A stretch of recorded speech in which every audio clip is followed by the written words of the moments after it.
We're very honoured to welcome גילה Sachs today, daughter of Rabbi Lord Jonathan Sachs, close childhood friend and a civil servant in the British government. Hi גילה. If you were to share with us maybe some elements of his background and maybe how they influenced what he went on to do. I don't think there are kind of standout things that could have suggested from his background that he was going to go and become an academic or a rabbi or kind of live the life he led. And in many ways, I think he really kind of shaped that for himself.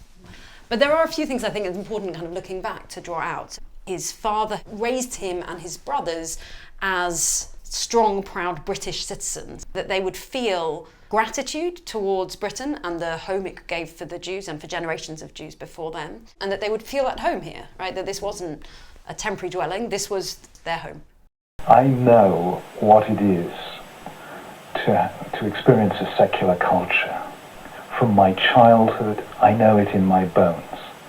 And that to me has been a tremendous advantage, because it means that I know where the stresses and tensions are. I know it's difficult to believe in the things Jews once believed in. And therefore I don't take any of this, any of the commands, any of our beliefs as simple. They call on us to make an enormous effort of imagination and growth. And therefore having that secular background was to me a very, very important experience, without which I don't think I could be what I am. I think later on, when he wrote and thought a lot about multiculturalism and integration and how you bring different communities together in modern societies, I think that strong sense that he was able to belong here very clearly was a very important foundation for that. I guess the second thing was the fact that his father was extremely culturally minded, right? So he raised my father and his brothers with a very kind of acute taste for classical music and for art and for literature. And I think that also had a strong effect. So he was exposed to a lot, but also with a strong sense that he was going to need to go and find this and find education and thought for himself.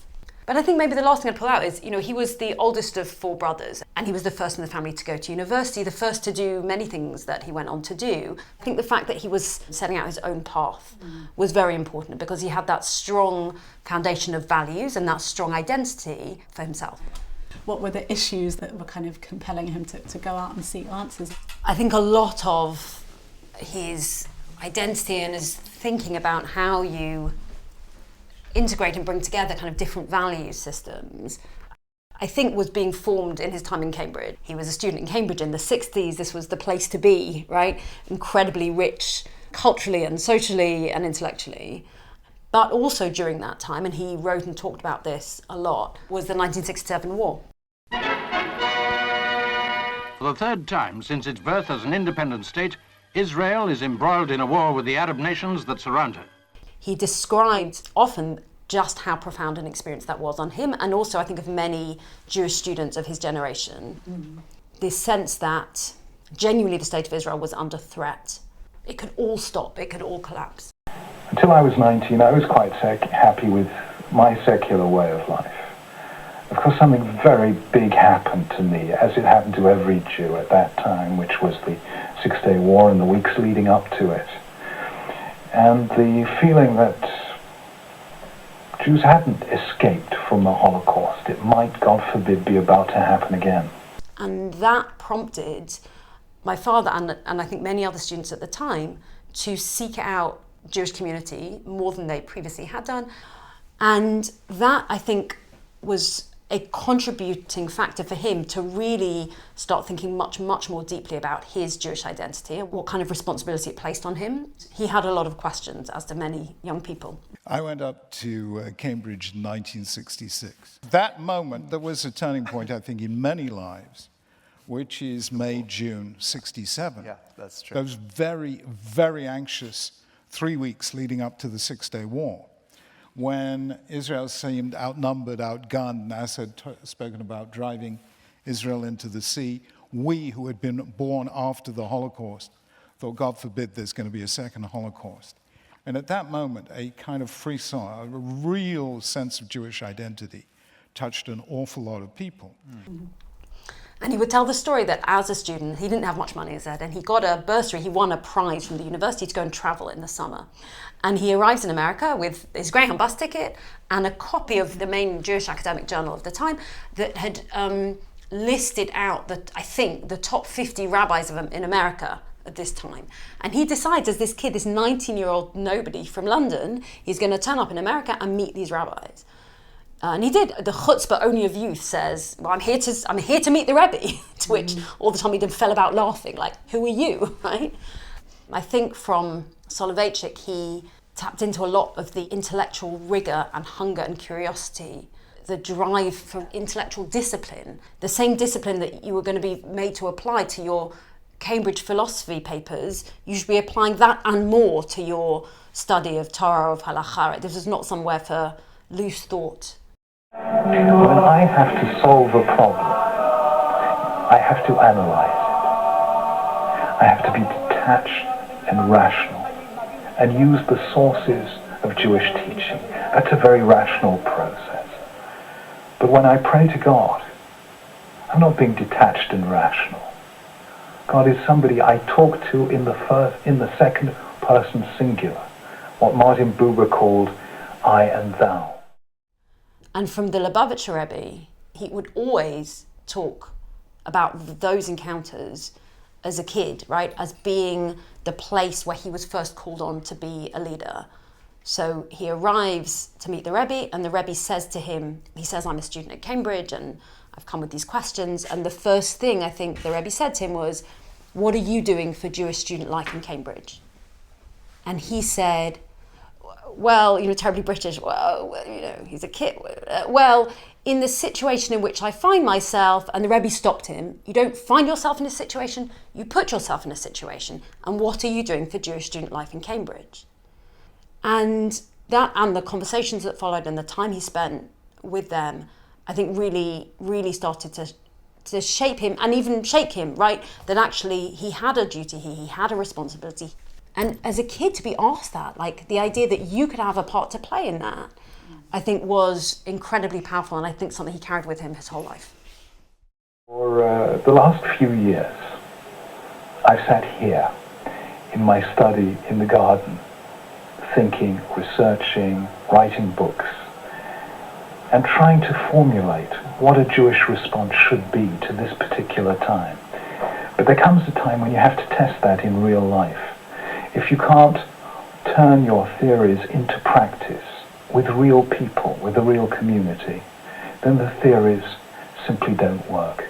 So I really felt that the challenge of coming out of the study into the public and into the life of our synagogues and our institutions and our communities was something I had to do. I had no choice. What I find really fascinating in particular is that he would kind of go and seek out those encounters with people and books and texts that he knew he would fundamentally disagree with, but yet there was something in him that was compelled to have that conversation. He really worked at listening. He had a lot of ideas and a big brain and a busy brain. So it takes quite a lot of discipline to hold that back enough to listen and to really encounter. He would say a lot, it's the people not like us that help us grow.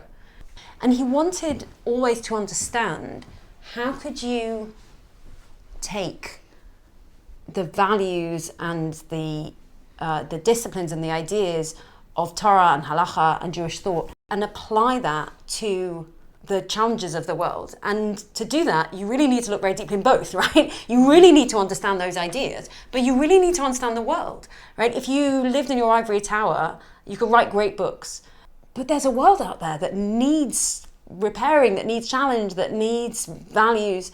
And so you've got to get your hands dirty with that and really understand what's going on out there.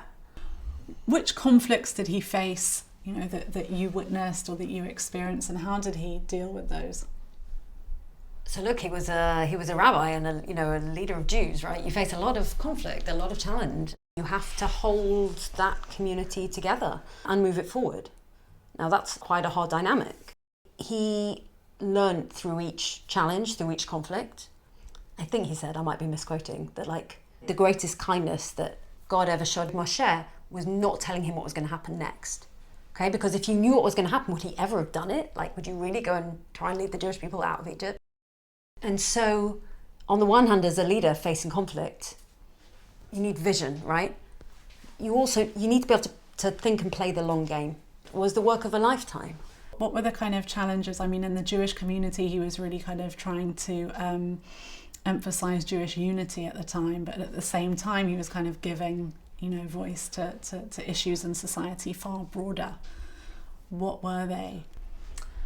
So look, over the first decade of his chief rabbinate, which spanned the 1990s, he was hugely energetic and ambitious. He came in to office with a big agenda around Jewish education, around Jewish renewal, around Jewish continuity. At that time also, he was finding his voice on the global stage more. He was a very frequent broadcaster on the BBC, like prime time morning news on the radio that all the politicians, everybody listens to. Everything stops for 3 minutes and a faith leader gives a message. It's extremely unusual, but he would find different ways as a writer and as a broadcaster to get his voice out there. For heaven's sake, let's put people first. And that was Thought for the Day with the Chief Rabbi, Sir Jonathan Sacks. The time is 10 to 8. There was a very, very, very famous story that my father would tell, which really did go on to shape a lot of what came next, where after the murder of Yitzhak Rabin, he needed to get to Israel for the funeral, and he managed to catch a lift with the now king, the then Prince of Wales, the Prime Minister at the time, John Major, and they're on this little plane. Everyone's sitting there with their folders, doing their correspondence, doing their paperwork, and my father pulls out Chumash and starts learning Parashat HaShavua, because that's what you do. And they'll start asking him, what's the parasha, what are you learning, right? And so he sits there giving shir. He's quite a young man still at this stage, to, the future king, the future Prime Minister, and so on. People were very, very, very struck by the relevance of these messages, right? If you are trying to lead a country, there's an awful lot in Torah to learn. He was never kind of trying to force something down their throat, right? Even in those encounters, he would listen more than he would speak. He wanted to know, what do they need? Maybe sometimes they need a rabbi. Maybe sometimes they need a shir or some inspiration, because Torah had something to say. Thank you so much, גילה. You've given us a lot more food for thought. Thank you.